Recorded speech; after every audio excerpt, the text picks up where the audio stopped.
अगर आप इस तरीके की ड्रिपिंग करना सीख गए तो आप अपने केक को बहुत ही खूबसूरत लुक दे सकते हैं। तो चलिए देखिए मैंने कैसे बनाया है इसे।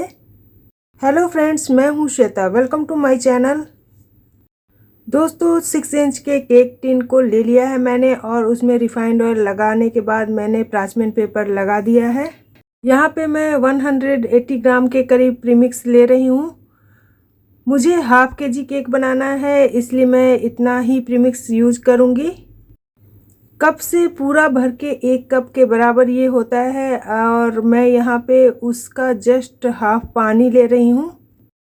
इसे हैंड ब्लेंडर से भी कर सकते हैं, स्पैचुला से भी कर सकते हैं। इसके लिए ज़रूरी नहीं है कि आप हैंड ब्लेंडर ही यूज करें, लेकिन आपके पास है हैंड ब्लेंडर तो आप हैंड ब्लेंडर का ही यूज करें। इससे काम जल्दी और आसानी से हो जाता है। हाफ टेबल स्पून मैं इसमें अनफ्लेवर्ड रिफाइंड ऑयल डाल रही हूँ और साथ ही मैंने थोड़ा सा पानी कम लग रहा था, इसलिए मैंने 1 टेबल स्पून और पानी ऐड किया था इसमें।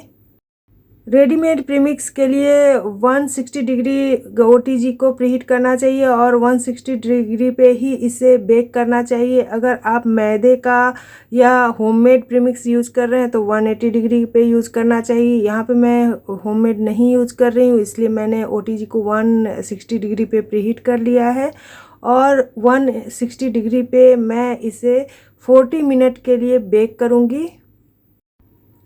मैंने इसे केक टिन में डाल दिया है। 2 से 3 बार इसे अच्छी तरीके से टैप करूंगी और उसके बाद मैं इसे OTG में रख दूंगी।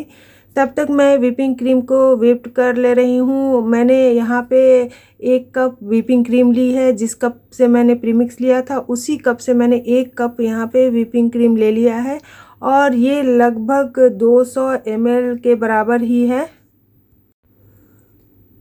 इसको मैं अच्छी तरीके से बीट कर लूँगी और कि जितना अच्छा हमारा व्हिपिंग क्रीम तैयार होगा हमारी आइसिंग उतनी अच्छी होगी।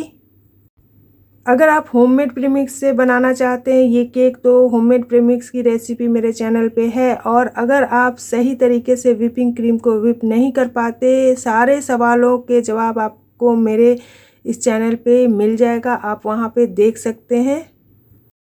क्रीम रेडी हो चुका है। अब मैं आगे का प्रोसेस करूँगी।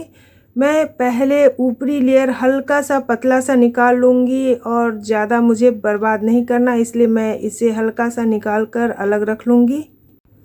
अब मैं इसे 3 लेयर में काट लूँगी। 3 लेयर ही नॉर्मल केक के लिए काटा जाता है, इसलिए मैं यहाँ पे 3 लेयर इसका कर लूँगी। ये प्रीमिक्स काफ़ी अच्छा होता है और अगर आप बिजनेस करना चाहते हैं तो इसी तरीके का प्रीमिक्स का यूज करें आप। मैंने क्रीम को बाहर निकाल लिया है और क्रम कोट करने के लिए जितना क्रीम मुझे ज़रूरत है उतना मैं इसमें निकाल लूँगी और बाकी के बचे हुए क्रीम को मैं फ्रिज में रख दूँगी। क्रीम को हमेशा फ्रिज में ढककर ही रखें ताकि क्रीम परफेक्ट रहेगा। मैं यहाँ पे पाइनएप्पल फ्लेवर बना रही हूँ, इसलिए पाइनएप्पल इम्बल्सन मैंने डाला है, जिसे पाइनएप्पल अरोमा भी कहते हैं। अगर ये आपके शहर में अवेलेबल नहीं है तो आप इसे ऑनलाइन मंगा सकते हैं। मैंने भी इसे ऑनलाइन ही मंगाया है क्योंकि मेरे शहर में भी ये अवेलेबल नहीं था, लेकिन ये बिल्कुल केक के लिए जान लाने वाला प्रोडक्ट है। मैंने पानी से नॉर्मल वाटर से ही सोक किया है और उसके ऊपर मैं इस तरीके से क्रीम लगा रही हूँ। क्रीम को अच्छी तरीके से फैलाने के बाद मैं इसके ऊपर ये मालाज का क्रश डालूँगी। मैंने मालाज का क्रश ले लिया है और थोड़ा थोड़ा करके इसे डाल दूँगी और इससे अच्छी तरीके से चारों तरफ फैला दूँगी। और साथ ही मैं यहाँ पे पाइनएप्पल के छोटे छोटे टुकड़े स्लाइस जो आते हैं वो मैं इस पे डाल रही हूँ। ये सबसे ऊपरी लेयर था जिसको मैं इस तरीके से उल्टा करके डाल रही हूँ। ये इस तरीके से डालने से इसके साइड में गैप बहुत रह जाता है, उसको मैं क्रीम से फिल कर दूँगी ताकि इसका शेप अच्छा आए। दोस्तों शुगर सिरप से मार्केट में लोग सोक करते हैं, जो भी बेकरी वाले होते हैं शुगर सिरप से ही सोक करते हैं। इससे केक की सेल्फ लाइफ बढ़ जाती है, लेकिन क्रीम भी मीठा रहता है और प्रीमिक्स भी मीठा रहता है। तो अगर होम बेकर हैं हम लोग और अपने कस्टमर को ज़्यादा मीठा ना दे तो ज़्यादा अच्छा है। वो लोग यही प्रेफर करते हैं कि कम मीठा हो केक, इसीलिए मैं नॉर्मल वाटर का ही यूज करती हूँ। इस तरीके से मैंने सेकंड लेयर पे भी क्रीम लगा दिया है और साथ ही मैं इसके ऊपर अब क्रश और पाइनएप्पल दोनों डालूंगी। ये सब प्रोसेस के साथ आप अगर केक बनाते हैं तो आपका केक बिल्कुल परफेक्ट बनेगा। पहले इम्बल्सन क्रीम में मिक्स करना है, फिर क्रीम लगाने के बाद इसके ऊपर क्रश डालना है और फिर पाइनएप्पल के छोटे छोटे टुकड़े जो आते हैं टिन में वो मैं यहाँ पे यूज कर रही हूँ। इससे आपका परफेक्ट मार्केट स्टाइल ही केक बनता है। मैंने लास्ट लेयर रखकर उसको भी अच्छी तरीके से क्रीम से ढक दिया है। मैंने क्रम कोट कर लिया है। 15 से 20 मिनट तक इसे फ्रिज में छोड़ दूंगी और उसके बाद मैं इसकी फाइनल आइसिंग करूंगी। केक को ट्रांसफ़र करने के लिए इस तरीके से पैलेट नाइफ को पहले केक नीचे घुमा देंगे और उसके बाद बीचों बीच से हम इसे बैलेंस करते हुए उठाकर और इस तरीके से बोर्ड पे रख देंगे। आसानी से रख सकते हैं इस पे, इसलिए आप अगर नए हैं तो इसकी प्रैक्टिस थोड़ी सी करनी होगी और ये आसानी से आप रख सकते हैं। चलिए अब जिस टॉपिक पे मुझे बात करना है कि कैसे आप अच्छे से ड्रिपिंग कर सकते हैं, इसके लिए मैंने यहाँ पे 1 चम्मच न्यूट्रल ग्लेज लिया जो खाने का चम्मच होता है उसी से, और 2 चम्मच मैंने यहाँ पे व्हिपिंग क्रीम ले ली है ताकि मैं यहाँ पे वाइट वनीला ग्लेज बना सकूँ। और साथ ही उसके बाद मुझे पाइनएप्पल का फ्लेवर देना है तो मैंने 2-3 बूंद इम्बल्सन का डाला और ये येलो कलर मैंने वाटर कलर यहाँ पे यूज किया है। इन सब को डालने के बाद यहाँ पे मैं अपने सुविधा अनुसार जिस तरीके से मैं ड्रिपिंग कर सकूँ उसके हिसाब से मैं यहाँ पे पानी डालूँगी। तो मैंने यहाँ पे 1 से 1.5 चम्मच पानी का यूज किया है और इस तरीके से मिक्स कर लिया है।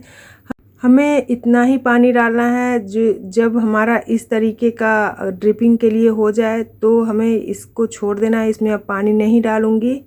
थोड़ा सा गाढ़ा ही रखना है ताकि हमारी ड्रिपिंग अच्छी हो।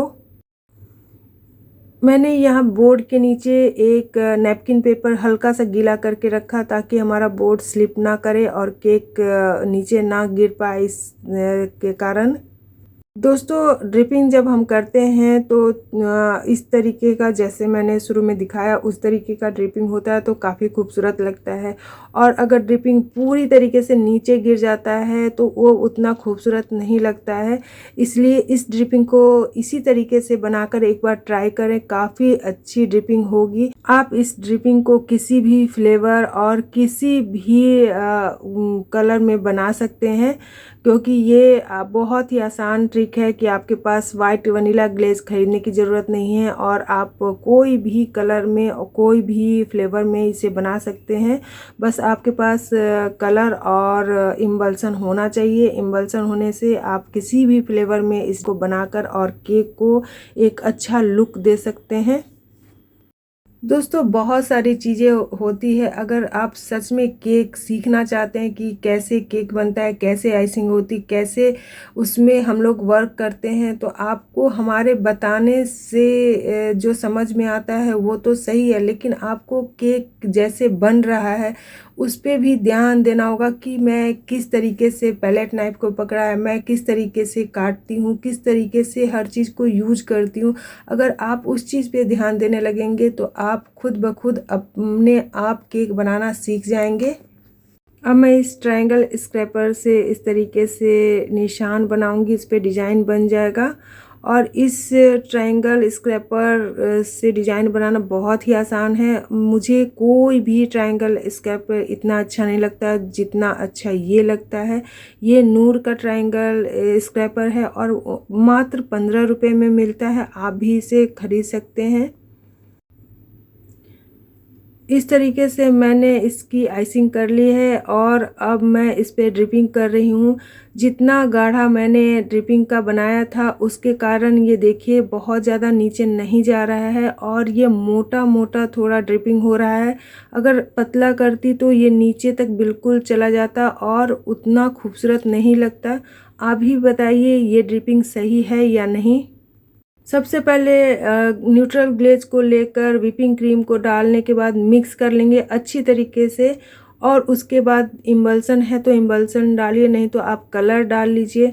और उसे भी मिक्स करने के बाद पानी अपनी आवश्यकता के अनुसार उसमें डालें ताकि आपकी ड्रिपिंग परफेक्ट हो।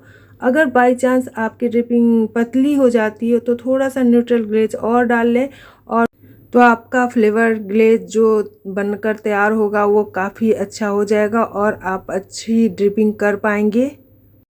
दोस्तों, कोई भी क्वेश्चन हो वीडियो से रिलेटेड, बेकिंग से रिलेटेड, आइसिंग से रिलेटेड, आप कमेंट बॉक्स में ज़रूर कमेंट करें, मैं उसका जवाब ज़रूर दूंगी।